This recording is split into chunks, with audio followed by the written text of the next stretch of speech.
Olá, queridos alunos, galerinha do Colégio Santa Madre, galerinha do 7º ano, tudo bem?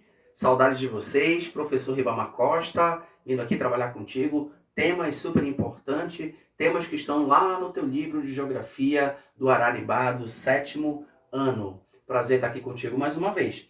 Galera, eu quero que tu pegues do teu livro, lá na unidade 2, o tema 2. O tema de hoje a ser trabalhado é esse aqui, desigualdades territoriais, lá da página 50. Fica tranquilo, tu pode pausar o vídeo na hora que tu quiser, eu espero, mas pega o teu livro, porque é fundamental que tu esteja com ele para acompanhar, então, aqui as nossas aulas. Primeira coisa, gente, nesse tema 2, a gente vem trabalhando uma análise econômica do Brasil.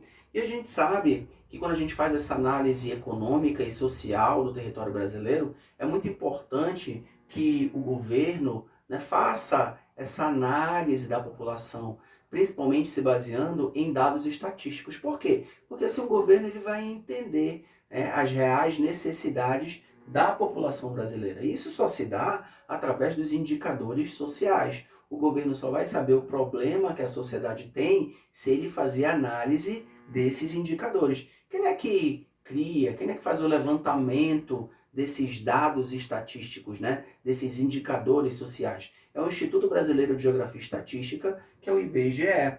E esses dados estão pautados em elementos como a saúde, a escolaridade, a moradia, a segurança. Então é importante que o governo saiba cada um dessas dimensões para que assim ele possa resolver os problemas que a sociedade brasileira ela vai enfrentar. E assim entender melhor a realidade de cada lugar do Brasil, justamente através desses indicadores, desses dados estatísticos que a gente acabou de mostrar para vocês.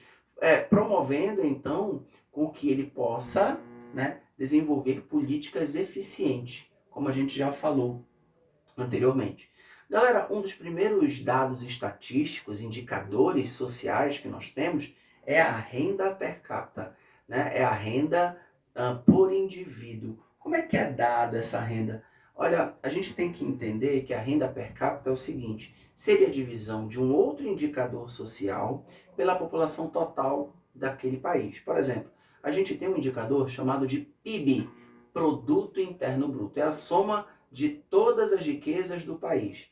E aí você pega o PIB, que é a soma de todas as riquezas, e divide pela população total. Por exemplo, hoje no Brasil, a gente tem aproximadamente 211 milhões de pessoas. Então tu pega todas as riquezas e divide, né, pela população. E aí a gente vai ter hoje no Brasil, isso é dado de 2016, aproximadamente 29.232 reais por indivíduo, né? Ou seja, 29 mil reais ao ano por indivíduo.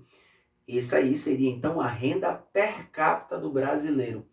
Só que a gente sabe que tem muita gente que não ganha tudo isso ao ano, né? Não consegue acumular, né, salarialmente 29 mil reais ao ano. Por isso que a renda per capita é um pouco ilusória. E ela mostra pra gente que ainda no Brasil a gente ainda tem muita desigualdade, né? A gente ainda tem muita concentração de renda, a gente ainda tem muita pobreza. Quando a gente fala de pobreza no Brasil, existem alguns dados que são levantados pelo IBGE, mas que são pautados principalmente numa análise feita pela ONU, né, pelo Programa das Nações Unidas para o Desenvolvimento, o PNUD. Lá o PNUD diz o seguinte para a gente, que pobre seria o indivíduo que tem aproximadamente, que vive com 5,5 dólares ao dia. Fica difícil, né? A gente teria que converter aí, né, o dólar para real. Então tá, vamos converter. O que daria aproximadamente, gente, uma renda de 387 reais por mês. Então o indivíduo pobre, segundo a ONU, seria aquele indivíduo que vive com 387 reais por mês. A gente tem que lembrar que no Brasil, 25,4% da população é considerada pobre, ou seja, 25,4% da população ganha, em média no Brasil, 387 reais. É claro que a gente está levando em consideração aqui principalmente a renda, mas existem outros fatores que a gente pode levar em consideração para definir se o indivíduo é pobre ou não. Por exemplo, acesso a serviços, a moradia, a internet, não é isso?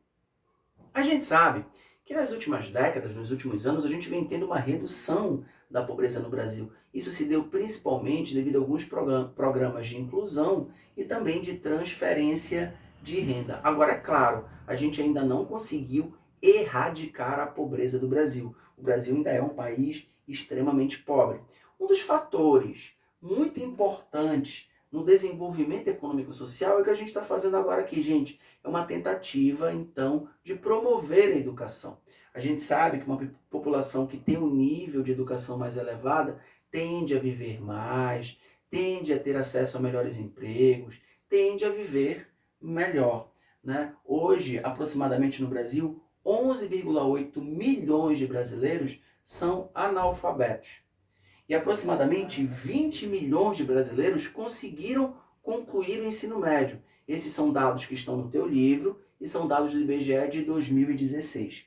Agora, gente, entre as raças no Brasil, a gente também tem diferença.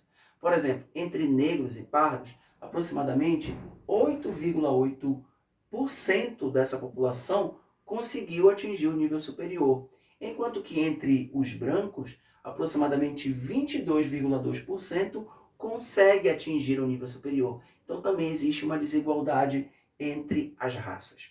Um fator fundamental para a gente entender o nível de desenvolvimento de uma população é a sua longevidade. A gente sabe que é justamente aquele país que possui uma elevada expectativa de vida, né? São países longevos, onde a população consegue viver bastante.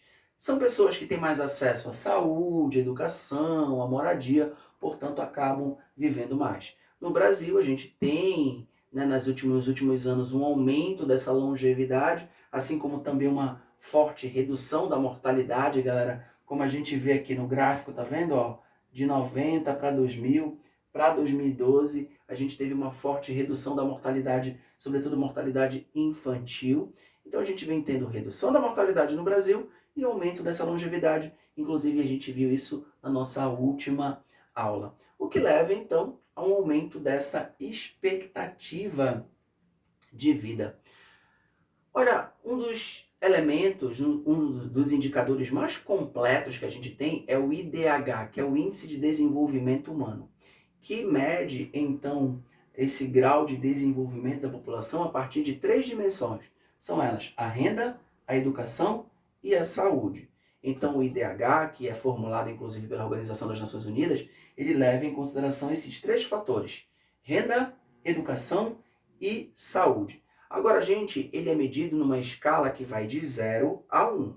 Quanto mais próximo de 1, melhor o nível de IDH. Melhor, então, a renda, a educação e a saúde daquela população. Quanto mais próximo de 0, menor será a renda, a educação e a saúde daquela população. Os países, então, eles vão ser subdivididos em escalas: IDH baixo, IDH médio, IDH alto. O Brasil, galera, como é um país que está em desenvolvimento, ele já pode ser considerado um país com IDH alto. Só que tu tem que lembrar que o IDH ele leva em consideração a renda, que é aquela renda per capita. Lembra que no Brasil, anualmente, seria de R$29 mil para cada brasileiro. Isso não acontece, porque a gente tem muita concentração de renda, não é? Tem muita gente com pouco e pouca gente com muito. E aí a gente observa, então, que no nosso país esse IDH ele fica um pouco falseado por conta da renda per capita. Mas o Brasil já pode ser considerado um país com IDH elevado. Agora, galera, dados de 2016 mostram pra gente que dentro da América do Sul, o Brasil tem o 5º IDH. A gente perde para países como o Uruguai, para países como o Chile, para países como Venezuela, lá em 2016. Hoje o IDH da Venezuela diminuiu bastante, mas há pouco tempo a Venezuela superava o nosso índice de desenvolvimento humano, assim como o Uruguai, assim como o Chile. Então o Brasil tem que avançar bastante nesses setores para que a gente possa então atingir um nível de IDH elevado. Eu te convido a fazer um deverzinho de casa, tá, gente? Né? E postar lá no nosso na nossa plataforma. As questões 1, 2 e 3 da página 53, muito interessante essa atividade, tá? Eu quero que tu faças. Também as questões 4 e 5 da página 54 e as questões 7, 8 e 9 da página 55. Vou recapitular para vocês. Dever de casa, página 53, questões 1, 2 e 3, página 54, questões 4 e 5, página 55, questões 7, 8 e 9. Galera, foi um grande prazer estar aqui contigo, feliz com a tua presença aí do outro lado, mesmo à distância, a gente continua estudando, te dedicando, se esforçando, sendo disciplinado, isso logo logo vai passar e a gente vai se ver muito em breve. Continua os teus estudos, porque vale muito a pena, e eu sei que tu vai atingir teu objetivo, que é passar para o 8º ano. Obrigado, gente, forte abraço do professor Ribamar, até a próxima aula. Tchau, tchau.